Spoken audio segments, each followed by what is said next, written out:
What's up, Middle Georgia Dog Pound? And welcome to another edition of the Middle Georgia Dog Pound Live. I'm your host, Brian. This is my buddy, Matt. What's up, buddy? How we doing?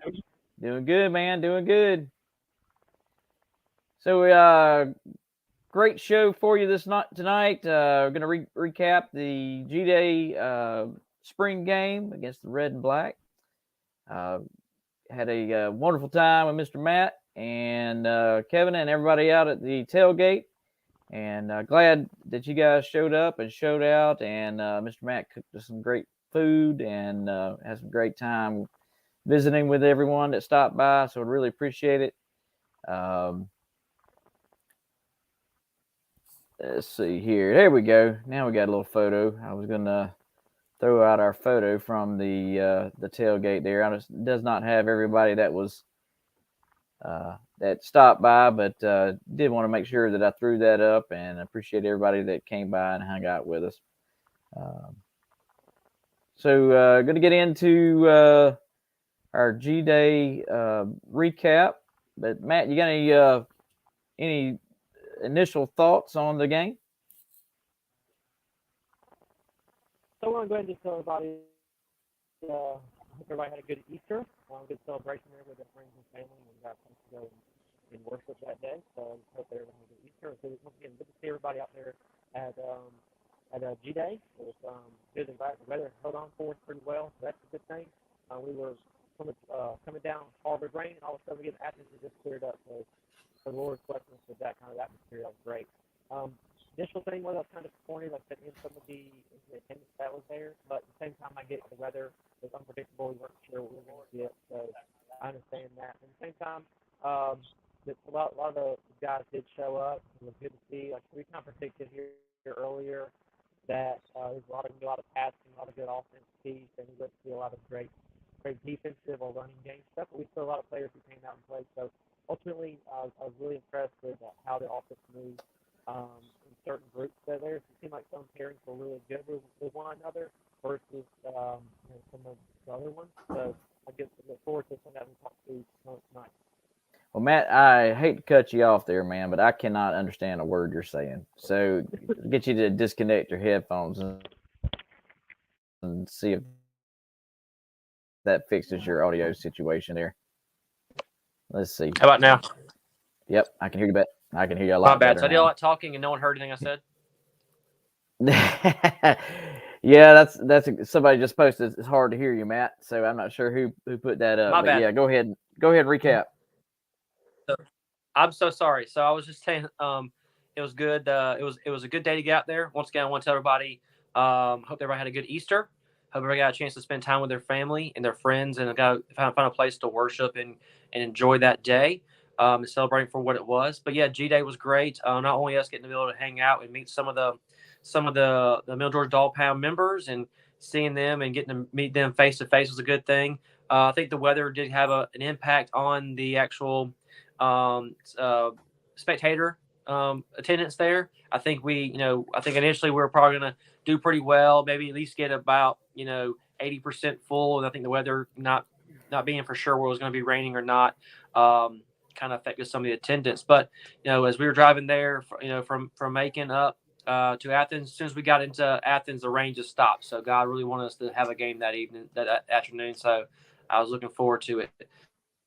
Ultimately, my first response would be, I think we saw a lot of good pairings in this game, and we'll get a little bit more into that as we get started. We talk about some of the different players and stuff. But I think we had some good groupings that were together that really worked really well, and some who did not. So. Not to jump the gun on that, but I think that's some of the things that was encouraging. Seeing some players who had question marks on came out and really impressed. And of course, we're always going to jump out and say, "Oh, the person of the day was Gilbert," but I'm going to hold off on that, and that's not my ultimate surprise. I am glad he showed up and played well and made some incredible catches and really. Made a statement for himself, but I'm not going to hold the brakes that he's going to be a world beater just yet. Gotcha. Well, just to little housekeeping tidbits that I always forget to do. Make sure that if this is your first time with us, go to StreamYard.com/Facebook. Give StreamYard permission to show your comments on the screen. We definitely want to hear from you. So definitely go on and do that, and that way we can see your comments and be able to throw those up on the screen, just like Mr. Giggs here, Sergeant Giggs. What's up, boys? It's good to see you there, Matt. So hey, let's do this, man. True dog pound style. Let's throw up that beautiful G-Day highlight footage.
So yeah, great game. Enjoyed being back in Sanford Stadium. The atmosphere was amazing. Blooper was there, running around, acting crazy like he always does. And even though the weather was not as we hoped it would be prior to the game, I still think the atmosphere was everything that we all love for it to be when we were between the hedges on a Saturday. But let's get in it, man. What did you walk away from as far as your feelings on who the starting quarterback is going to be for that Oregon game?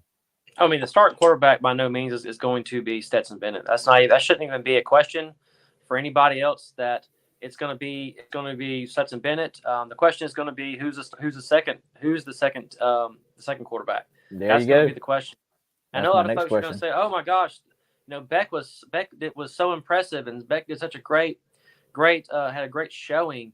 If you really look at that, it's almost like if you look at the first half, and that you take away that deep ball, take away another really good, a few great catches from receivers, he had a very average day. That sounds bad. People are like, "Oh my gosh, how dare you say that? Look at his numbers and all this stuff." I mean, that deep bomb was beautiful. Don't get me wrong. I'm not disputing that at all. But if we look at second half, when we're playing that last 5 minutes in the fourth quarter, he gets lucky and once again almost throws a pick six.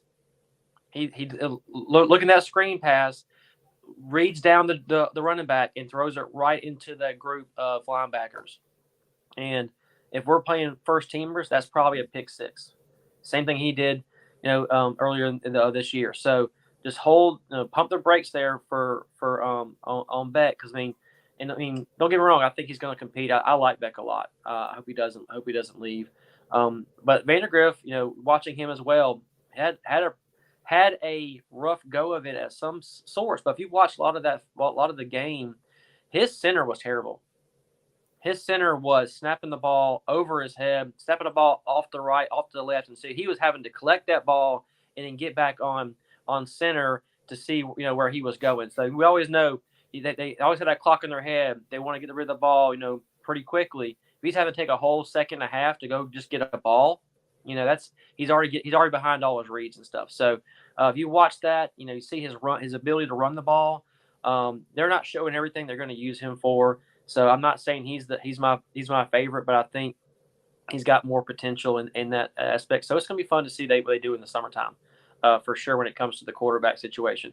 And oh my gosh, and for Kirby, what a great opportunity to see your quarterbacks and have them go downfield these 2-minute drills, a 1-minute drill, 2-minute drills. In game time scenario. That's pretty cool. You you couldn't write that script any better than if he wanted to. That's pretty a good opportunity for him to see his quarterbacks with, a little bit of time and see what they can do with their offenses. Well, I pulled out the passing stats just for everybody to take a look at, get an idea of kind of where everybody's standing. I mean, as you can tell, nobody stood out. Yeah, Stetson had three TDs, but he also had 2 interceptions. One of those interceptions, I really don't. One of them was a tip ball, and I think the other one was he was just trying to force it there, and that's not really a game time situation. And if we're 4th down and inches, we're going to kick a field goal. We're not going to. Yeah. But yeah, go back and watch that play. He snaps that ball. His offensive line does not move.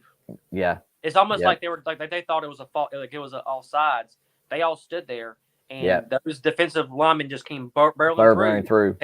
He just threw it up to our Middle Georgia native there in Villard, guy out of Milledgeville. And so I don't count that as against him. The other one you said tip ball came off the guy's helmet. I mean, how crazy is that? And so, I mean, yes, he has some, he's Stetson Bennett. He's going to have those, like, what are you doing thoughts. He's going to have that. Can you believe he just threw that in on that area? It's just insane. Like, he's the kind of guy who will completely miss the side of a barn or put a ball within a quarter of, a quarter size of where it's supposed to be. Like, that guy, that's just how he is. That's who he's always going to be. Yeah. So just people need to accept it. He's our starting quarterback. He's our leader. Oh yeah, I agree. John Morgan says I like Vandegrift, and I like Vandegrift as well. Vandegrift is still a boy in a man's body. I'm just going to tell you, that is a grown man's body, and he's just not quite there yet. Misses some reads.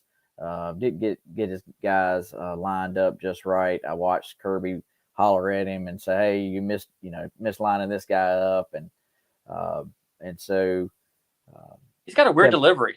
You notice that? Like, his delivery is kind of strange. He does. But the other thing he does well is he runs. And we got to see him bust off like a 40-yarder.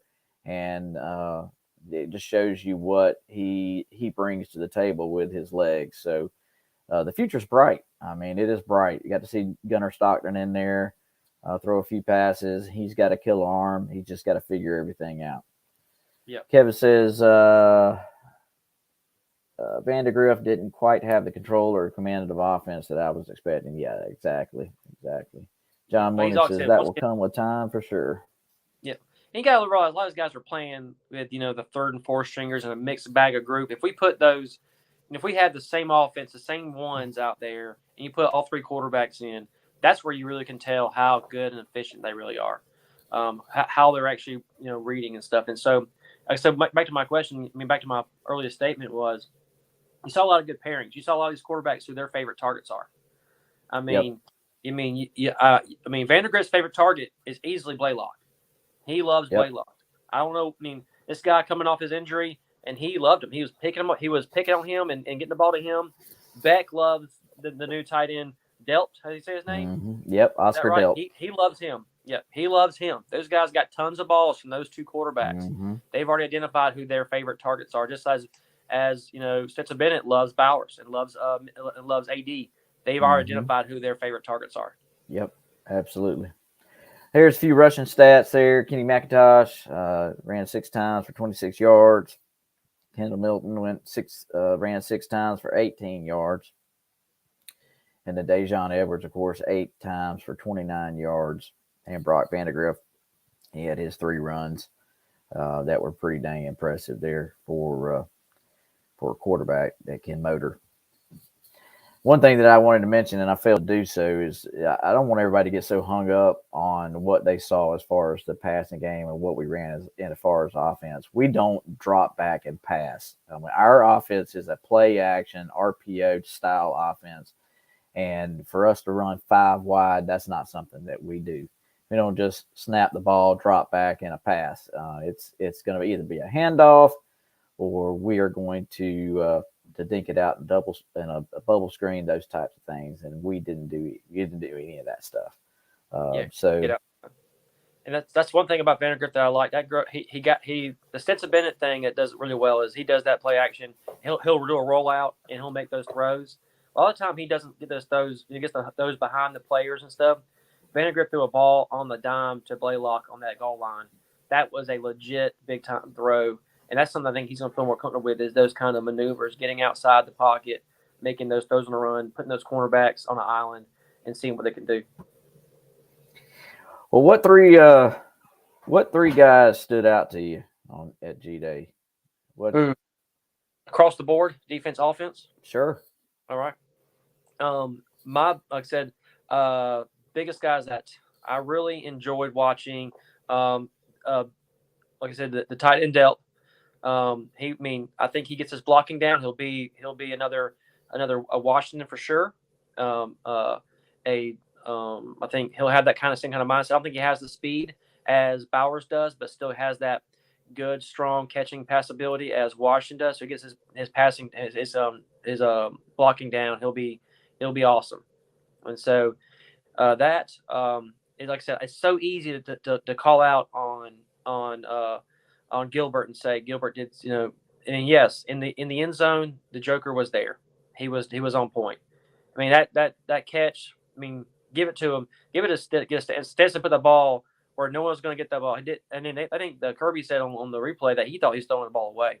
He put that ball right down there behind that cornerback, and Gilbert makes that amazing catch. So it's too easy to say Gilbert because he has all the praise. But I really enjoyed Dawkins. Mm-hmm. Is that right? I really enjoyed his play. His motor, he kept going. Mm-hmm. He tried earning his spot. That's something we don't see a lot for some of the defensive linemen. So I really love seeing him. I love seeing him get in there and really make some havoc in that offensive line area.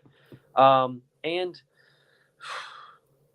I don't know my third one. I mean, I'm trying to pinpoint it down to a third one. I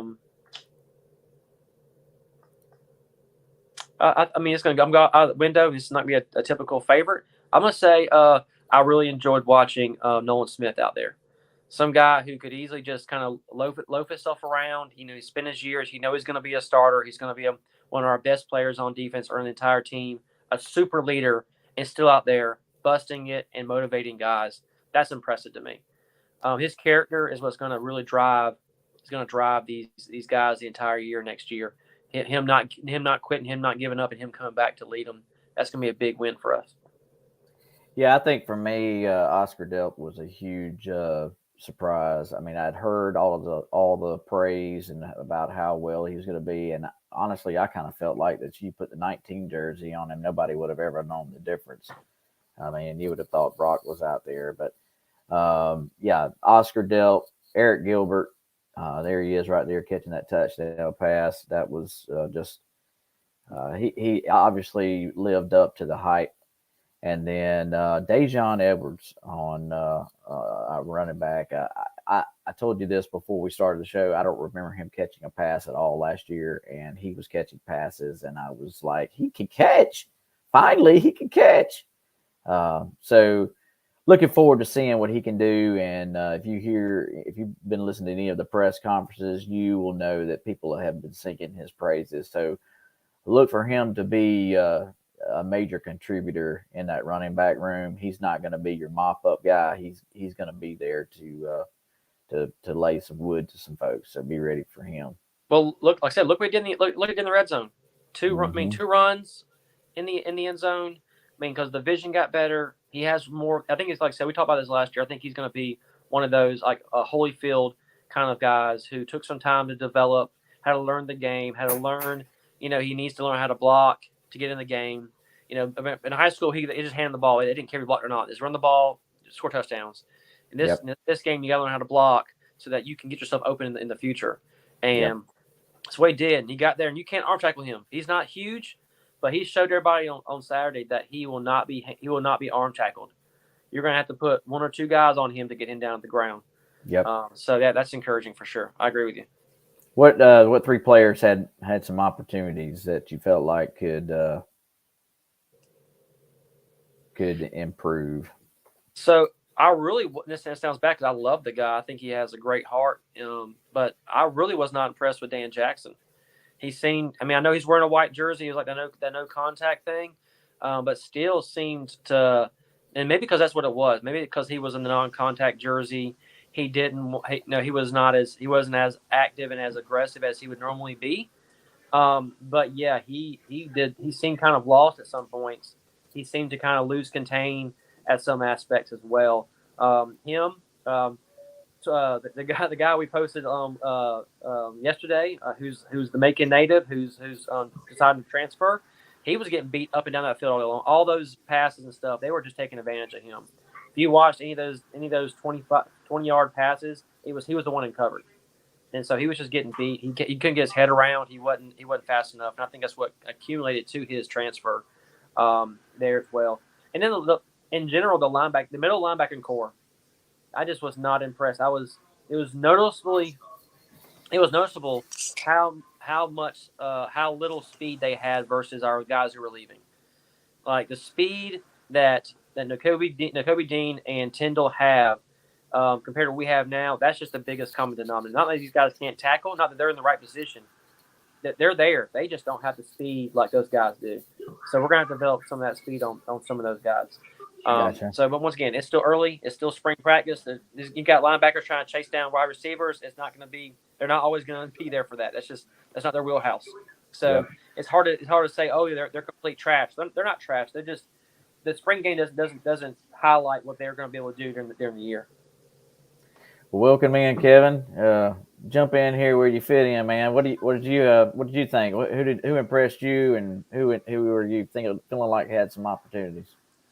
Well, I think Matt's already noted on a few of them.